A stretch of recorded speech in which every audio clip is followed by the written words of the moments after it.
प्रचुरता को हासिल करने का रास्ता, तब सोने को धूल के समान इकट्ठा करना। जॉब 22-24। प्रचुरता को हासिल करने का रास्ता एक तरफा सड़क है। जैसा कि पुरानी कहावत है, इसके बारे में कोई दो तरीके नहीं हैं। आप या तो कमी की ओर बढ़ रहे हैं या आप प्रचुरता की ओर बढ़ रहे हैं। समृद्ध चेतना वाला व्यक्ति और अल्प चेतना वाला व्यक्ति एक ही मानसिक पथ पर नहीं चल रहे हैं। प्रत्येक व्यक्ति के लिए दैवीय रूप से नियोजित एक भव्य आपूर्ति होती है। अमीर आदमी इसका दोहन कर रहा है क्योंकि समृद्ध विचार समृद्ध परिवेश का निर्माण करते हैं। अपने विचार बदलें और पलक झपकते ही तुम्हारी सारी परिस्थितियां बदल जाती हैं। आपकी दुनिया स्पष्ट विचारों, स्पष्ट शब्दों की दुनिया है। कभी न कभी आप अपने शब्दों और विचारों का फल भोगते हैं। शब्द शरीर या ताकत हैं जो सर्पिलाकार आकृति में गति करते हैं और अपने रचनाकारों के जीवन को पार करने के लिए नियत मौसम में वापस लौटते हैं। जो लोग हमेशा कमी और सीमा की बात करते हैं, वे भी कमी और सीमा में कटौती करते हैं। आप कभी भी ज्यादा रोते हुए प्रचुरता की दुनिया में प्रवेश नहीं कर सकते हैं। मैं एक ऐसी महिला को जानता हूँ जो हमेशा समृद्धि के अपने विचारों में सीमित रही है। वो नए कपड़े खरीदने के बजाय हमेशा अपने पुराने कपड़े इस्तेमाल किया करती थी। वो इस बात को लेकर बहुत सतर्क रहती थी कि उसके पास कितना पैसा है और वो हमेशा अपने पति को ज्यादा पैसा खर्च न करने की सलाह देती रहती थी। उसने बार बार कहा कि मुझे वो सब कुछ भी नहीं चाहिए जो मैं बर्दाश्त नहीं कर सकती। वो ज्यादा खर्च नहीं कर सकती थी, इसीलिए उसके पास ज्यादा पैसा भी नहीं था। अचानक उसकी पूरी दुनिया उजड़ गई। उसके पति ने उसे छोड़ दिया क्योंकि वो उसकी घबराहट और सीमित विचारों से थक गया।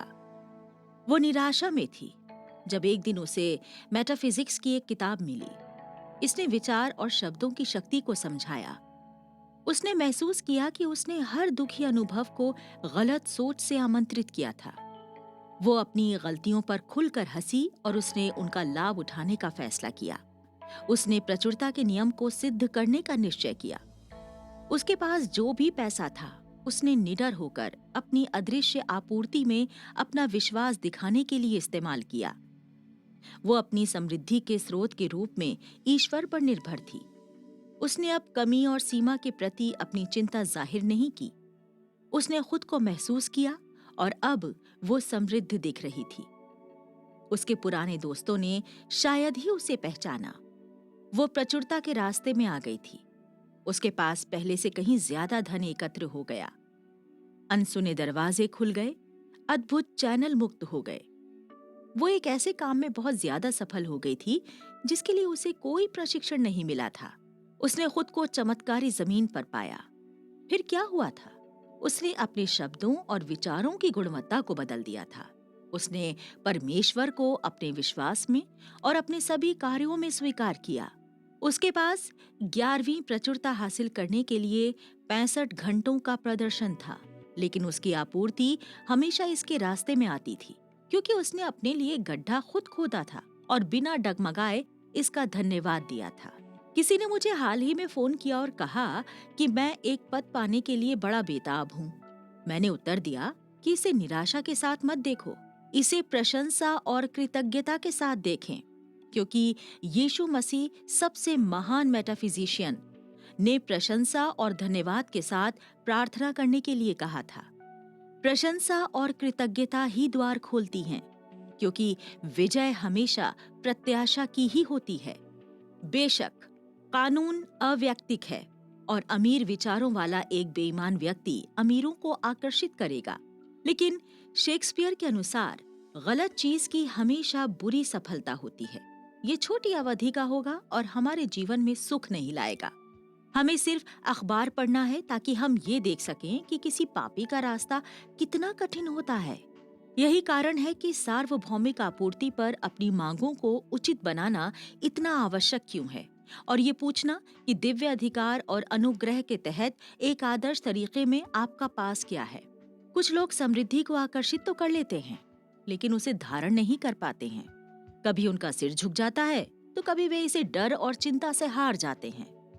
मेरे एक प्रश्नोत्तर की कक्षा में एक मित्र ने मुझे ये कहानी सुनाई थी। उनके गृह नगर के कुछ लोग जो हमेशा से गरीब थे, उनके पीछे के मैदान में अचानक तेल निकलने लगा। इसकी बदौलत वे सभी देखते ही देखते अमीर बन गए। पिता कंट्री क्लब में शामिल हो गए और गोल्फ खेलने चले गए। वो अब युवा नहीं रहे। उनके लिए व्यायाम बहुत ज्यादा जरूरी था और वो गोल्फ के मैदान में मृत होकर गिर पड़े। इससे पूरा परिवार दहशत में आ गया। उन सभी ने फैसला किया कि उन्हें दिल की बीमारी हो सकती है, इसीलिए वे अब बिस्तर पर पड़े हैं और प्रशिक्षित नर्सें उनकी हर धड़कन पर नजर बनाए हुए हैं। हड़बड़ी वाले विचारों में लोगों को किसी बात की चिंता करनी चाहिए। उन्हें अब पैसे की चिंता नहीं थी, इसीलिए उन्होंने अपनी चिंताओं को अपनी सेहत की ओर मोड़ दिया। एक पुराना विचार ये था कि आपके पास सब कुछ नहीं हो सकता है। यदि आपके पास एक चीज है तो आप दूसरी चीज को खो देंगे। लोग हमेशा कहते थे, आपकी किस्मत नहीं चलेगी, इसीलिए सच्चा होना बहुत अच्छा है। यीशु मसीह ने कहा था कि संसार अर्थात विश्व विचार में क्लेश होता है, लेकिन खुश रहो, मैंने दुनिया यानी विचार को जीत लिया है। अचेतन या भीतर के मसीहा में हर मांग की एक भव्य आपूर्ति होती है और आपका कल्याण परिपूर्ण और स्थायी होता है। यदि तू सर्वशक्तिमान के पास वापस लौट आए तो तू विकसित हो जाएगा। चेतना में तू अधर्म को अपने निवासों से दूर कर देगा। तब तू सोने को धूल के समान इकट्ठा करना और ओपीर के सोने को नदियों के पत्थरों के समान इकट्ठा करना। हाँ, सर्वशक्तिमान तेरा गढ़ होगा और तेरे पास बहुत सारी चांदी होगी। विलासिता की क्या तस्वीर है? सर्वशक्तिमान यानी चेतना में की ओर लौटने का परिणाम। औसत व्यक्ति के लिए, जिसने लंबे समय से सिर्फ कमी के बारे में ही सोचा है, उसके लिए एक समृद्ध चेतना का निर्माण करना बहुत मुश्किल है।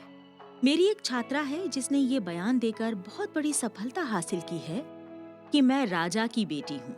मेरा धनी पिता अब अपनी सारी धन दौलत मुझ पर उड़ा देता है। मैं राजा की बेटी हूँ, सब कुछ मेरे लिए रास्ता बनाता है। बहुत से लोग सीमित परिस्थितियों का ही सामना करते हैं क्योंकि वे खुद को उन परिस्थितियों में सोचने के लिए बहुत ही आलसी यानी मानसिक रूप से होते हैं। आपको वित्तीय स्वतंत्रता की बड़ी इच्छा होनी चाहिए। आपको अपने आप को धनी महसूस करना चाहिए। आपको खुद को धनवान व्यक्ति के रूप में देखना चाहिए। आपको लगातार धनवान बनने के लिए तैयार रहना चाहिए। एक छोटे बच्चे की तरह बनो और विश्वास करो कि तुम धनवान हो। तब आप अपनी अवचेतना को प्रत्याशा के साथ प्रभावित कर रहे हैं। कल्पना मनुष्य की कार्यशाला है, मनरूपी कैंची है, जहां वो लगातार अपने जीवन में घटित होने वाली घटनाओं को काट रहा है। अतिचेतन प्रेरणा, रहस्योद्घाटन, प्रकाश और अंतर्ज्ञान का क्षेत्र है। अंतर्ज्ञान को आमतौर पर एक अनुभव के रूप में जाना जाता है। मैं अब अंतर्ज्ञान शब्द के लिए और शर्मिंदा नहीं हूँ। ये अब वेबस्टर के नवीनतम शब्दकोश में दर्ज है। मेरे पास अंतर्ज्ञान देखने के लिए अनुभव था और ये वहां मौजूद था। अतिचेतन आदर्श विचारों का क्षेत्र है। महान प्रतिभाशाली लोग अपने विचारों को अतिचेतन से पकड़ लेते हैं। विजन यानी कल्पना के बिना मेरे लोग तबाह हो जाते हैं। जब लोगों ने अपनी भलाई की छवि बनाने की शक्ति खो दी तो वे तबाह या उसके अंतर्गत हो गए। ये फ्रांसीसी और अंग्रेजी बाइबल के अनुवाद की तुलना करने से ज्यादा दिलचस्प है। जॉब के 22वें अध्याय के 21वें श्लोक में हम पढ़ते हैं, अब अपने आप को उससे परिचित करा लो और शांति के साथ रहो, इससे तुम्हारा ही भला होगा। फ्रांसीसी बाइबल में हम पढ़ते हैं कि अपने आप को ईश्वर से जोड़ो और तब तुम्हें अपार शांति मिलेगी। इस प्रकार तू सुख का आनंद उठाएगा। 23वां श्लोक, यदि तू सर्वशक्तिमान की ओर वापस जाता है तो तू विकसित होने लगेगा और अधर्म को आपके देवालय से दूर कर देगा। फ्रांसीसी अनुवाद में हम पढ़ते हैं, यदि तू अपने घरों से अधर्म को दूर करके सर्वमान के पास वापस